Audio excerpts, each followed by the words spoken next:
Gracias por continuar con Hechos AM. Estamos en el día 1 de octubre de 2019. El Salvador celebra hoy el Día del Niño. Esta es una fecha propicia y que da el espacio para analizar la situación de la niñez en El Salvador. ¿Qué está pasando con esta población? ¿Se están dando los espacios para que se pueda desarrollar? ¿Se están enfocando las políticas necesarias para contribuir a ese desarrollo? De eso precisamente vamos a hablar esta mañana en el espacio de la entrevista. Como siempre, vamos a comenzar poniendo algunos hechos en contexto y luego les presentamos a nuestras invitadas. Cada 1 de octubre en El Salvador se celebra el Día del Niño. ¿Pero qué busca en realidad esta fecha? Lo que se pretende es reconocer los derechos de los menores y luchar por un mejor futuro para ellos. En El Salvador, el Día del Niño se relaciona con una resolución de la Organización de las Naciones Unidas que en 1959 aprobó la Declaración de los Derechos de los Infantes y en 1989 sancionó la Convención Internacional sobre los Derechos del Niño. Ambos acontecimientos tuvieron lugar el 20 de noviembre y se estableció que fuera ese día en el que se celebrara internacionalmente el Día del Niño, pero cada país lo celebró en una fecha distinta. A nivel mundial, diversas organizaciones trabajan para cumplir con las necesidades de los niños. Entre estas se encuentra Plan Internacional, que lleva 43 años de trabajo en el país por la promoción y la defensa de los derechos de la niñez, adolescencia y juventud. Su enfoque se centra en 5 grandes áreas estratégicas: primera infancia, gestión de riesgos a desastres, seguridad económica juvenil, protección y educación. Esta mañana, en la entrevista de Hechos AM, analizaremos la situación de los niños y niñas en El Salvador y la importancia de los proyectos encaminados a su desarrollo integral. ¡Comenzamos! Así es, comenzamos y le damos la bienvenida a nuestras invitadas de esta mañana con las que vamos a conversar sobre la situación de la niñez en El Salvador. Saludamos a Carmen Elena Alemán, ella es la directora de país de Plan Internacional. Carmen Elena, como siempre, un gusto saludarla y recibirla en este espacio. Muy buenos días, Manuel, muchas gracias. De verdad, también es un gusto para mí ocupar este espacio tan importante en esta fecha tan relevante para nosotros como organización y para el país en que celebramos el Día del Niño. Además está con nosotros Anabel Amaya, ella es gerente de programas precisamente también de Plan Internacional. Anabel, un gusto recibirla. Buenos días, gracias por la oportunidad de poder compartir esta mañana. En los últimos años, 2018, 2019 y antes, lastimosamente las agendas informativas han estado copadas de información sobre violencia, sobre información que tiene que ver con homicidios, información que tiene que ver con extorsiones, información que tiene que ver con desplazamientos forzados. Una de las interrogantes que sigue vigente es ¿qué tanto sigue impactando la violencia en El Salvador a los niños, a ese sector de la población que es quizás el más desvalido ante fenómenos como este, el de la violencia? Ustedes como Plan hacen estudios, hacen análisis de lo que está ocurriendo. ¿Qué podrías decir sobre el impacto que tiene todavía la violencia en la vida de los niños en El Salvador? Sí, primeramente quiero enmarcar un poco este día, ¿verdad? Comenzar diciendo que el 1 de octubre se vuelve una oportunidad para que reflexionemos justamente estos temas en el marco de la Convención de los Derechos de la Niñez. Este año cumplimos 30 años en el que ya ha entrado en vigencia esta convención, y justamente en el marco de esta convención es que empezamos a reflexionar sobre cómo la niñez debe tener el derecho de vivir en un ambiente sano, en un ambiente protegido, en un ambiente escolarizado, con educación, con salud, con oportunidades, para que este día sea realmente un día de celebración, un día en que podamos celebrar que los niños y las niñas tienen el derecho a vivir en un entorno pleno. Y justamente en el marco que usted lo menciona, el tema de la violencia es un tema que todavía está limitando ese goce pleno de los derechos de nuestra niñez en El Salvador. Podemos hablar de la violencia, podemos hablar de acceso a la educación, por ejemplo, y definitivamente es un tema que sigue afectando a nuestra niñez. Únicamente, de acuerdo al CONNA, hasta junio del 2019 se registraron 2.500 casos de denuncias que se pusieron al CONNA sobre situaciones de vulneraciones de derechos a la niñez. Y esos son los casos que se reportan, que hay alguien que sí toma la iniciativa de anunciar, de decir que algo está pasando con menores de 18 años en el territorio nacional. Y siempre lo más preocupante es que son las niñas las que siempre tienen mayores vulneraciones. De estos 6.500 casos, el 63% fueron niñas o mujeres jóvenes. Y estamos hablando de qué tipo de violencia. Estamos hablando de violencia física, estamos hablando de agresiones sexuales, que son siempre los mayores indicadores de violencia que están afectando a la niñez. Y es por eso que es importante que reflexionemos, que siempre nos unamos como sociedad para generar entornos protectores a la niñez. Y ese creo yo que tiene que ser la reflexión de esta mañana, de este día en que celebramos el Día del Niño. Definitivamente que este es un día un tanto gris si lo analizamos desde la perspectiva de lo que está ocurriendo. El fin de semana conocimos el caso de este niño Luis Pérez Madrid, un niño de 11 años, que fue secuestrado en Cuscatancingo y luego fue encontrado muerto, envuelto en sábanas en el río Tomayate. Definitivamente decidimos hablar de violencia y decidimos hablar de situaciones como esta, por casos como el del niño de 11 años, que de pronto es privado de libertad y asesinado en una situación en la que las autoridades todavía están buscando una respuesta a por qué ocurren este tipo de situaciones. Y definitivamente si hablamos de niñez tenemos que hablar de violencia, porque esto tiene un impacto en la vida y en el desarrollo de los niños. ¿No le parece, Ana? Sí, bueno, realmente es una situación bastante triste, hay que decirlo. Porque no queremos que nuestros niños y niñas sufran violencia. Según los datos, para reforzar la situación, bueno, según los datos, tenemos más de 200 homicidios en el 2018, han sido se han focalizado en niños y niñas. Realmente un tema importante en este marco de la prevención de la violencia es cómo generamos espacios de comunicación con nuestros hijos e hijas, con nuestros niños y niñas. Nosotros desde nuestro enfoque de programas que trabajamos, estamos desarrollando acciones relacionadas para trabajar con las familias, para trabajar con un entorno protector en las comunidades. Y es ahí donde se vuelve muy importante el tema de la comunicación con la familia, ¿verdad? El poder establecer y transferir en los niños y niñas conocimientos y habilidades para que puedan informar a sus padres de qué comunicación tienen, con quiénes se relacionan, quién les ha dicho algo. Creo que eso es bien importante. Y nosotros en nuestro enfoque, una apuesta importante también es el poder desarrollar programas de formación con padres y madres. Realmente el rol del padre y la madre, y como menciona Carmen Elena al inicio, el tema de poder involucrarlos para poder desarrollar entornos protectores, y ahí o sea, cumple un papel muy importante todo el tema de la educación, ¿verdad? El área en donde nuestros niños y niñas pasan más tiempo, que realmente es el centro escolar. Muy bien, Carmen Elena citaba datos sobre las denuncias que se han recibido en las diferentes instituciones que velan por que se cumplan los derechos de la niñez y por proteger a los niños. Pero estas denuncias se puede decir que son menores, quizás porque puede haber un subregistro por ahí de gente que nunca denuncia, gente que considera o normaliza las agresiones o normaliza la violencia hacia los niños. Definitivamente es un subregistro. Sabemos que hay más situaciones que están pasando, pero nuestra juventud tiene también temor a denunciar. Nosotros hicimos un estudio como Plan Internacional en el que preguntábamos por qué no estamos denunciando en nuestras comunidades a nuestras niñas. Y realmente ellas decían definitivamente por temor y por falta de credibilidad en el sistema judicial, ¿verdad? También por temor a represalias. Tenemos que recordarnos también que el mayor porcentaje de todo este entorno de violencia también es recibido dentro de casa. Yo creo que también ese es un tema bastante alarmante. ¿Quiénes son, por ejemplo, los que están agrediendo sexualmente a las niñas y a los niños? En mayoría de las niñas. Es el entorno más cercano. El 80% de los casos es justamente en una afectación del entorno más cercano, ¿verdad? Familiares, padres, tíos, primos, amigos cercanos, conocidos. Entonces, ¿cómo una niña va a tener toda el entorno para poder sentirse segura a la hora de denunciar si son justamente el entorno más cercano el que la está agrediendo? Entonces, hay un subregistro y eso es una realidad.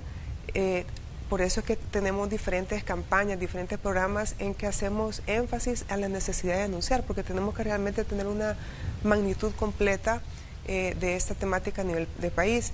Adicional a esto, el sistema judicial, ¿verdad? ¿Cuántos de los casos que realmente son denunciados finalizan realmente en un proceso judicial y de sentencia, ¿verdad? Muy pocos. ¿verdad? Entonces, ¿cómo una niña o un niño va a decir, realmente me motiva a denunciar si sabe que al final no va a pasar nada, no va a haber un cambio? O también puede ocurrir que el mismo entorno le impide que haya una denuncia. ¿Por qué? Porque se normaliza la situación que el menor está viviendo y en determinado momento la familia no lo ve como una agresión, porque eso suele pasar también. Exactamente, por eso es que es importante la educación y por eso es importante, como Plan Internacional desarrollamos programas en que tenemos que enfatizar a los niños cuáles son sus derechos, que es contar con una vida plena, que es una vida feliz. Por eso también generamos estos mecanismos comunitarios de protección, que es un modelo que Plan implementa a nivel comunitario, en el que juntamos a todos los actores de la comunidad, las familias, el centro escolar, niños y niñas, para concientizarlos qué es violencia, para concientizarlos cuáles son los factores de riesgo que están en el entorno de la niñez. Yo creo que el primer paso que tenemos que dar es lograr identificar, como usted dice, que yo estoy siendo afectado por una situación de violencia y poder identificar a dónde tengo que ir y denunciar. Yo creo que esto es importante también, cómo se pone una denuncia, porque yo creo que hasta eso es una limitante. ¿Qué hago? ¿Verdad? Esto me está sucediendo a mí, ¿qué hago? Primeramente, solamente basta con que se ponga un aviso. Un aviso implica una llamada a la Policía Nacional Civil, a la Fiscalía General de la República, a las juntas de protección, que es el sistema que se estableció amparado por el CONNA, avisar, ¿verdad? Esto está pasando. Con ese aviso ya las autoridades tienen la obligación de darle seguimiento a los casos. Ahora bien, durante años se ha luchado contra las uniones infantiles en El Salvador. Se aprobó legislación para sacar esto del Código de Familia y que ya no fuera, digamos, permitido este tipo de uniones. Pero ¿qué tanto se ha avanzado como país para enfrentar esta situación en la que adultos muchas veces agreden a niñas y la solución que encuentran es casarlos con estas niñas? Entonces, ¿qué tanto hemos avanzado? Porque de pronto tal vez la legislación cambia, pero no los patrones de conducta, pero no, digamos, se logra impactar en el entorno donde está ocurriendo este tipo de agresiones y muchas veces en círculos donde se normaliza este tipo de uniones también. Sí, bueno, nosotros el año pasado realizamos un estudio de uniones y matrimonios forzados en el país y encontrábamos que aproximadamente, y con datos nacionales, más de 17,000 niñas viven o han vivido en uniones tempranas. Eso es un dato muy preocupante. Y como usted mencionaba, a la raíz de toda esta situación está la naturalización de que una niña puede tener una relación o una convivencia con una persona adulta, ¿verdad? Ahí es donde debemos de sensibilizar el entorno familiar para que no continuemos reforzando estos patrones. No es normal, ¿verdad?, que una niña conviva con una persona adulta. Debemos de trabajar con padres y madres para poder sensibilizar sobre esta situación que es muy común en nuestro país aún. Y comentarle que, según datos de nuestro estudio, realmente una de las principales causas por las cuales las niñas y las adolescentes tienen una relación con un adulto, realmente no, a veces podemos creer que es por el embarazo, pero realmente no es el embarazo.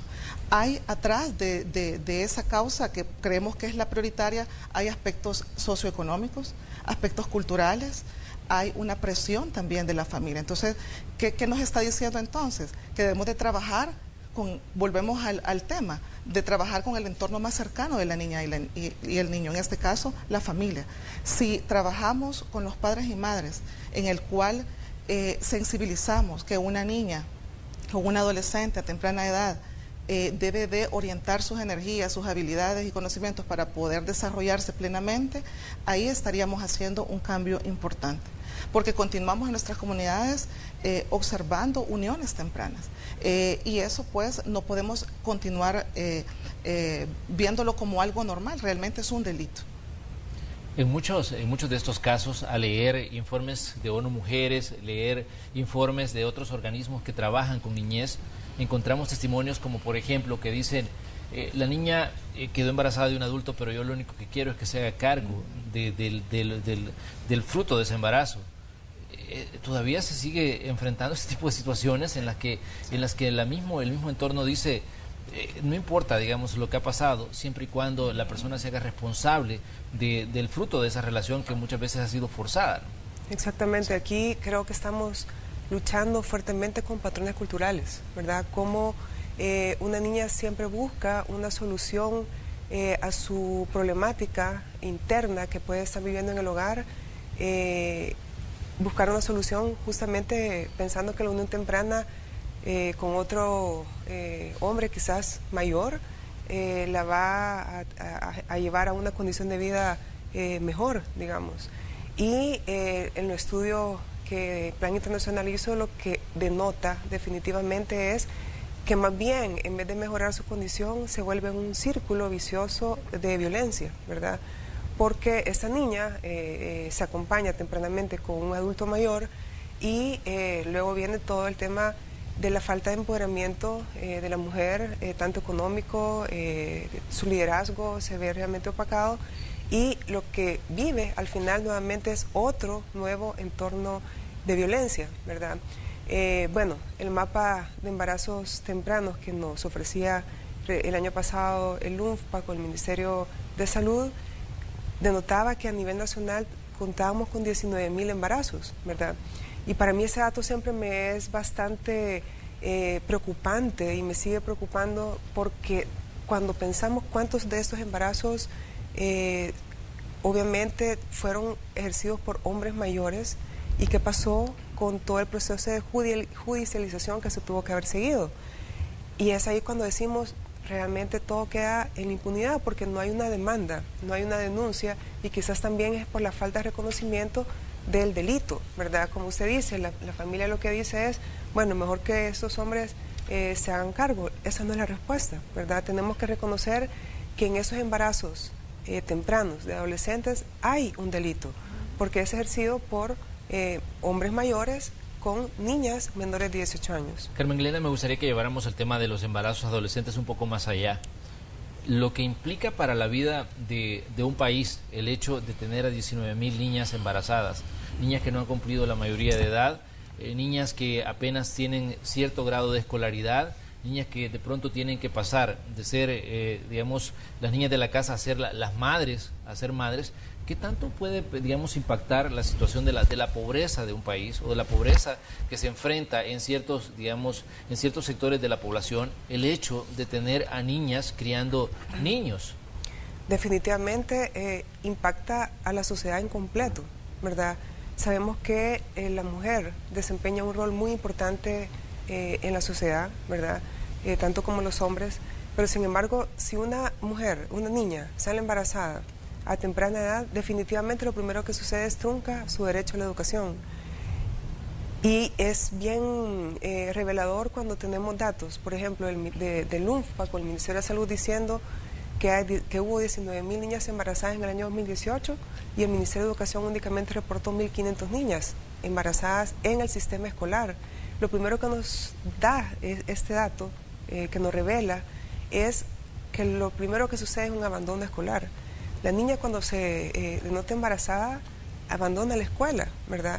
¿Por qué? Por pena, por temor a ser criticada, ¿verdad? Y realmente no tenemos un sistema que también acoja a las niñas y le brinde la oportunidad de seguir adelante. Aquí quiero vincular este tema con el tema educativo, ¿verdad? Como país, nuestro nivel educativo promedio a nivel nacional es de 7 grados, ¿verdad? De 7 grados. Y de estos, realmente la niña es la que tiene, la mujer es la que tiene menor nivel educativo a nivel nacional. Cuando hablamos de abandonos escolares, por ejemplo, únicamente en el año 2018, 1.500 estudiantes abandonaron sus estudios, ¿verdad? Y nuevamente, esto sucede mayoritariamente en la edad en que las niñas y los niños tendrían que estar estudiando bachillerato. Una de las causas de deserción es justamente el embarazo temprano. Y cuando empezamos a ver indicadores a nivel latinoamericano, en Centroamérica, cuando hablamos de que El Salvador tiene 7 grados en promedio de educación, en Centroamérica, digamos, Honduras, Nicaragua, están en ese nivel de promedio, pero si nos queremos comparar con países como Costa Rica, por ejemplo, en Costa Rica el nivel educativo promedio es de 8.8 grados y Chile es de 11.5 grados. Es decir, todavía tenemos que hacer nosotros esfuerzos a nivel nacional para lograr brindar oportunidades educativas. Y esto se vincula definitivamente con programas de prevención del embarazo adolescente. Mire, un dato importante es que 7 grados no garantizan absolutamente nada. ¿Por qué? Porque esta persona se va a ver obligada a trabajar muchas veces en lo que logre encontrar. Y eso es una realidad, porque vemos a niñas y vemos a mujeres trabajando en oficios domésticos, trabajando en maquilas, trabajando en venta de algunas cuestiones en las calles. ¿Por qué? Porque son al final son empleos de sobrevivencia, son ocupaciones de sobrevivencia. ¿Por qué? Porque su nivel de escolaridad no les permite aspirar a más. Y esa es una realidad que creo que quienes están sintonizándonos esta mañana en su casa la conocen muy bien. Exactamente, por eso es que tenemos que reforzar programas integrales que nos ayuden a, prevención del embarazo, que nos ayuden a aumentar el grado de escolaridad de las niñas.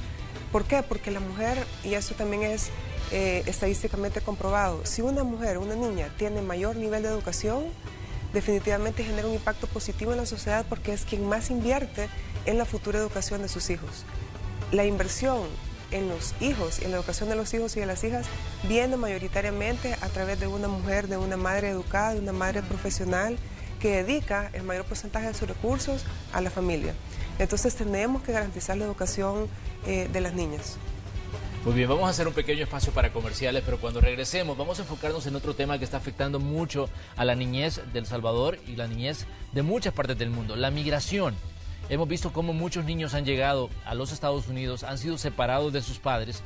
En este momento que quizás estamos nosotros hablando del tema, muchos estarán enjaulados o muchos estarán en lugares que no ofrecen las condiciones para su desarrollo y que a futuro también va a tener algún impacto psicológico en su vida. De eso vamos a hablar porque muchos niños están migrando de El Salvador.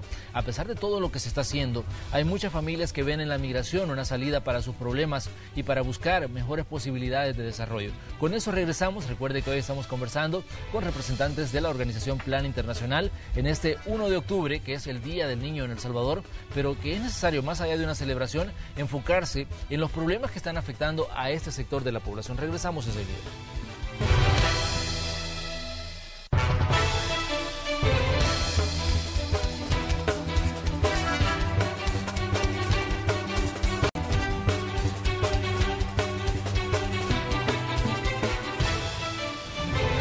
Esta mañana de 1 de octubre de 2019 estamos conversando, aprovechando que es el Día del Niño, sobre las situaciones que afectan a este sector de la población de El Salvador. La última encuesta de Hogares y Propósitos Múltiples refleja que por lo menos el 30% de la población total del país tiene menos de 18 años. Esto es un factor que nos puede ayudar a analizar qué está pasando con ese sector de la población. Decíamos que la migración sigue siendo un problema muy serio en países como el nuestro, países que estamos incrustados en el denominado Triángulo Norte, conformado por Honduras, Guatemala y El Salvador.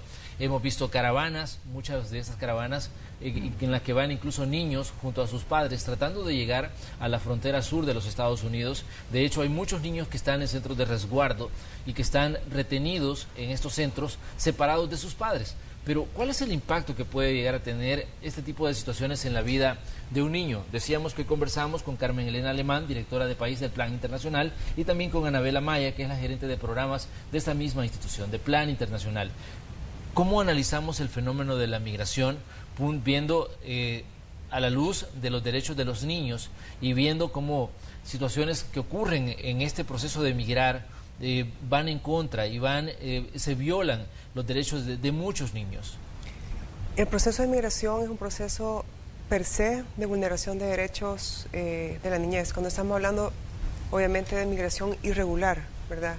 Es un momento muy vulnerable en el que hemos evidenciado problemas primeramente de afectación al derecho a la educación, al derecho a la salud, el derecho a la protección, a vivir en un entorno seguro.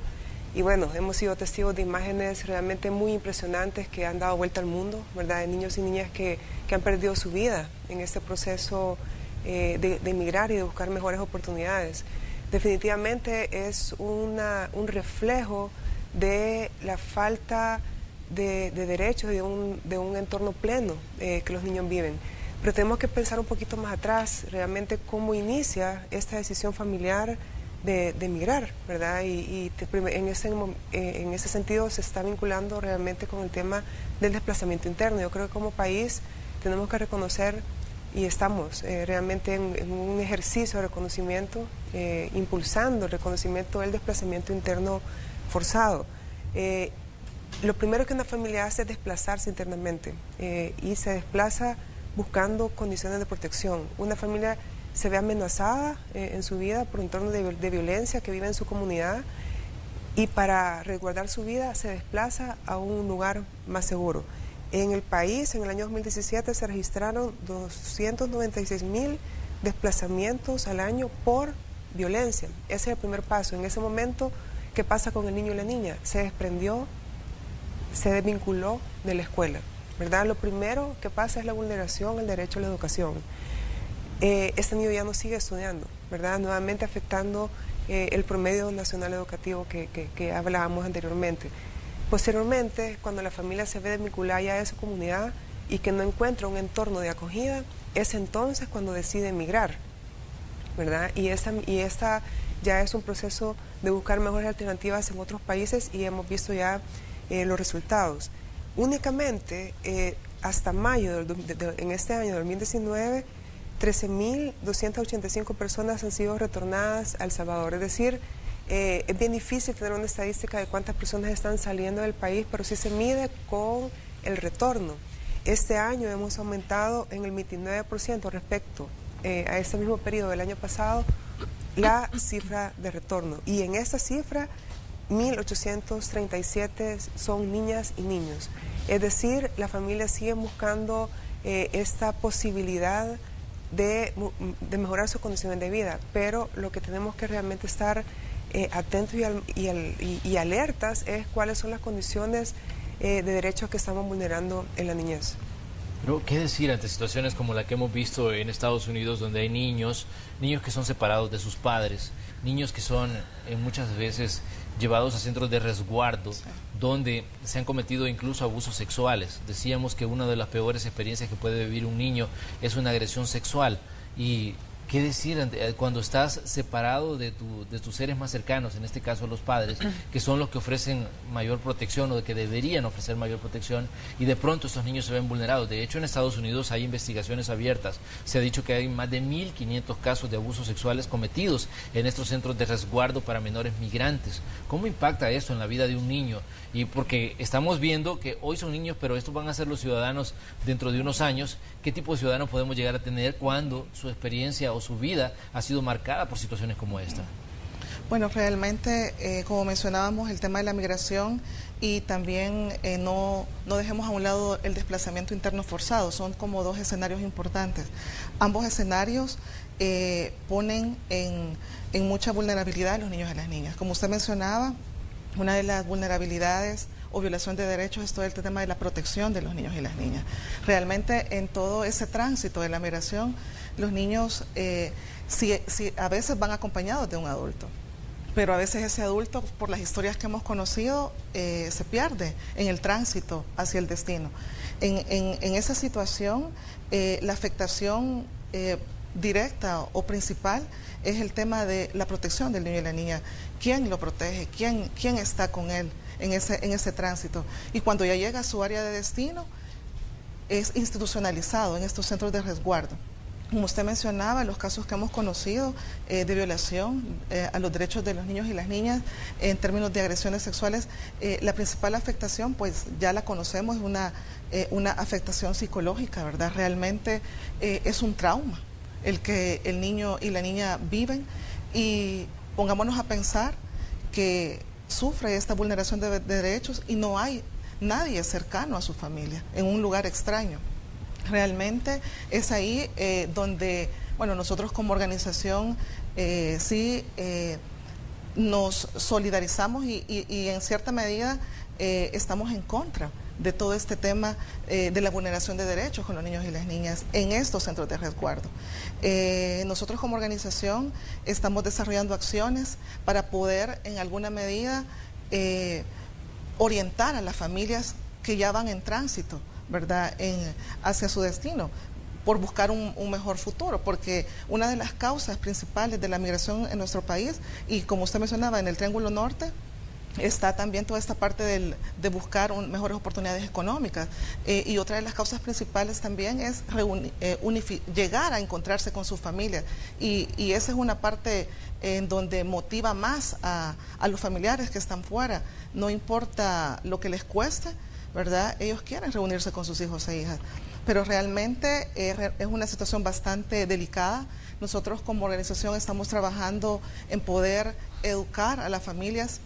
Si bien es cierto, la migración es un derecho, pero cuando, como mencionaba Carmen, Elena, cuando hablamos de una migración irregular, hay que orientar a las familias de los riesgos que pueden encontrarse en ese tránsito, ¿verdad? Hay que informarse, ¿verdad? En caso de vulneración de derechos, ¿a quién puedo acudir o qué puedo hacer? Y algo importante es que, y es lo que nosotros hacemos como organización, es poder promover el arraigo a nuestro país. Y en esa mirada de promover el arraigo vienen otras variables importantes, como es el tema de poder contribuir a que las familias puedan tener oportunidades, ¿verdad?, socioeconómicas, para que no puedan migrar por esa situación, ¿verdad? Entonces, eso es lo que estamos haciendo. Estamos trabajando con otras organizaciones de sociedad civil para poder fortalecer este trabajo más a nivel comunitario, ¿verdad? Y poder trabajar en evitar que las familias migren, pero hay situaciones en las cuales ya no podemos controlar. Entonces, en ese sentido, hay que trabajar en toda la parte del tránsito y en los retornados. Definitivamente que hay situaciones que analizar cuando hablamos de temas migratorios, como por ejemplo, hemos conocido casos en los que adultos narran las historias que vivieron cuando estaban migrando a los Estados Unidos. Algunos dicen, estuve 3 meses preso y esto definitivamente cambió mi vida. Estuve 3 meses pensando cuál iba a ser mi futuro y todavía hoy no supero la soledad, el frío, el hecho de sentirme aislado, el hecho de sentirme desprotegido ante una situación en la que no imaginaba que iba a suceder. Esto es desgarrador y no imaginamos ahora lo que pasa con un niño que apenas está aprendiendo a vivir, que apenas está aprendiendo a conocer el mundo y que de pronto se ve separado de sus padres, que definitivamente enfrentan situaciones en las que dicen, ¿qué voy a hacer? Y piensan que su papá lo abandonó o que su mamá lo abandonó en medio de un mundo que es totalmente distinto, el de la migración, de estar con personas desconocidas, personas en las que no tienen ningún tipo de vínculo. Incluso para los oficiales de migración o para la gente que está a cargo de los centros de resguardo, dicen que es muy doloroso cuando escuchan llorar a los niños y que piden que llegue su mamá a traerlo.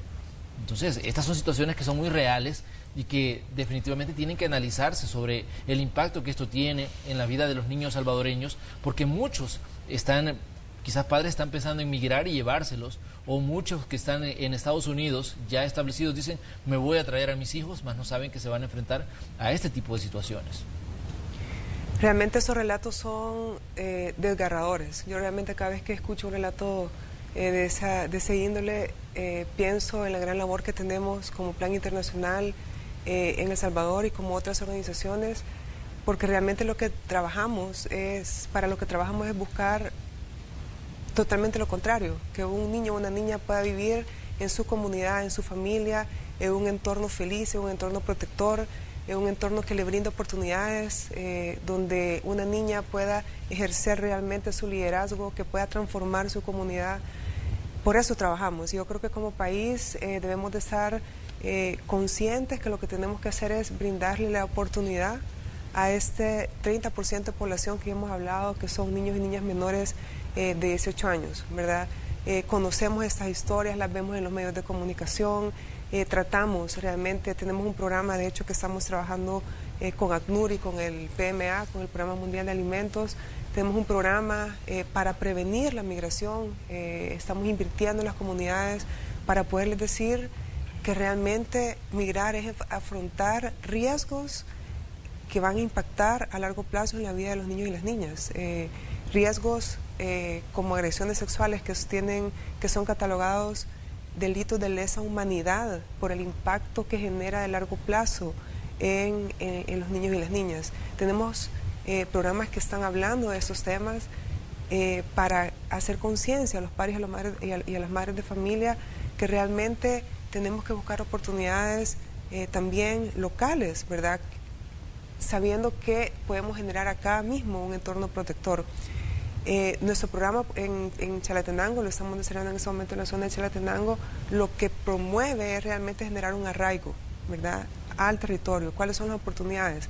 Una de las razones por la migración, y lo hemos hablado, es el tema de las dificultades económicas.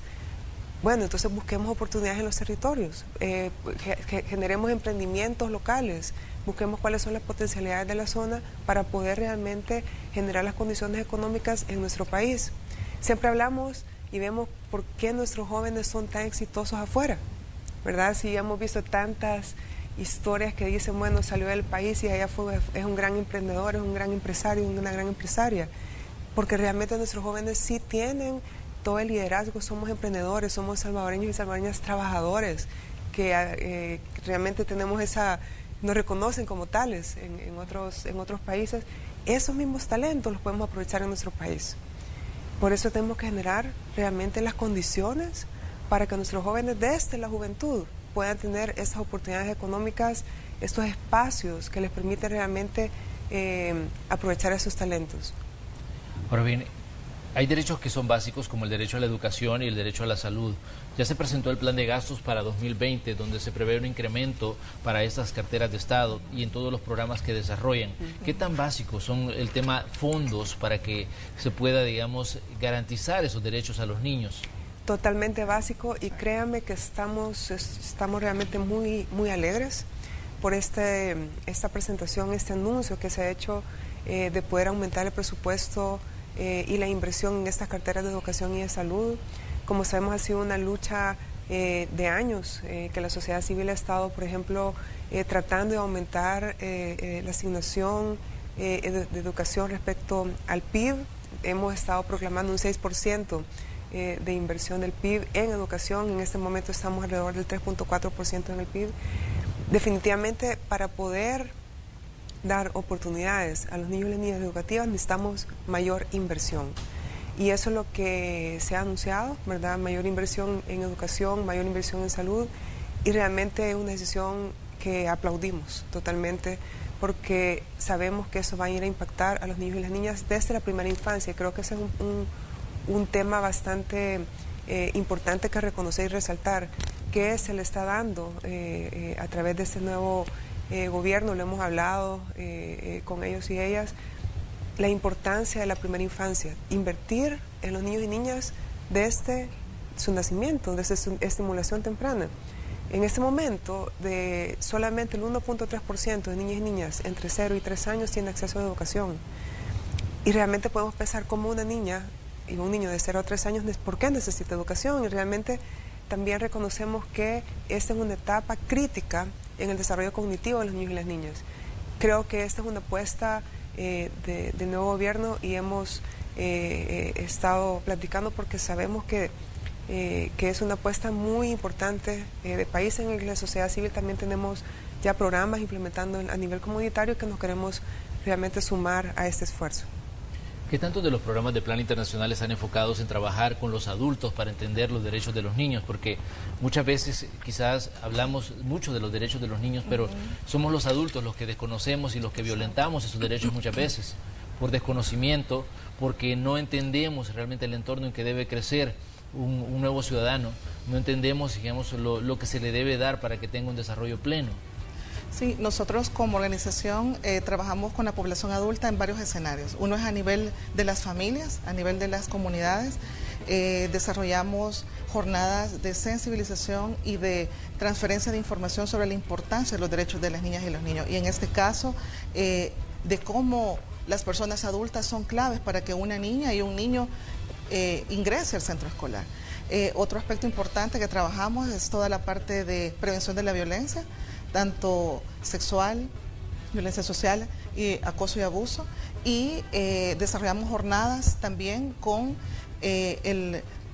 padres y madres dentro del centro escolar, y también padres y madres que no tienen niños dentro del centro escolar. A nivel también de los centros escolares estamos trabajando con toda la comunidad educativa, y como mencionábamos anteriormente, toda esta apuesta de la inversión en el presupuesto en educación es clave para poder tener una educación de calidad.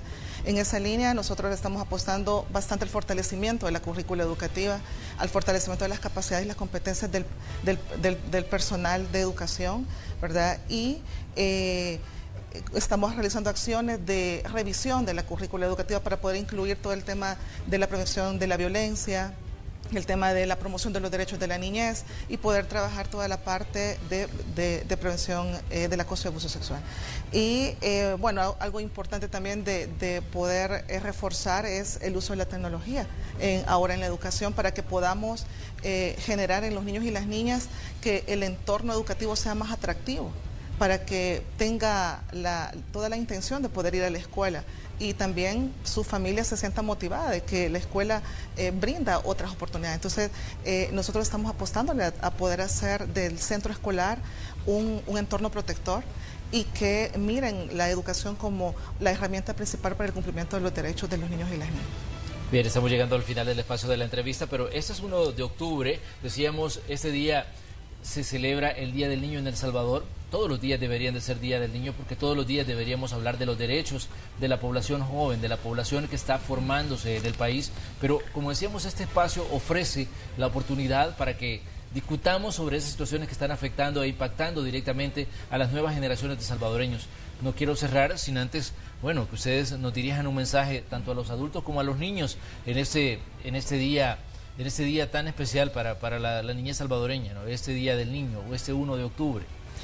Bueno, realmente lo que quiero es lanzar una invitación a todos los padres y madres de familia para que realmente nos unamos en velar por un entorno protector para nuestra niñez, para que realmente seamos nosotros quienes impactemos en ese recuerdo a largo plazo que tenemos. La infancia es el momento más lindo de la época y vamos a recordar siempre nuestra niñez.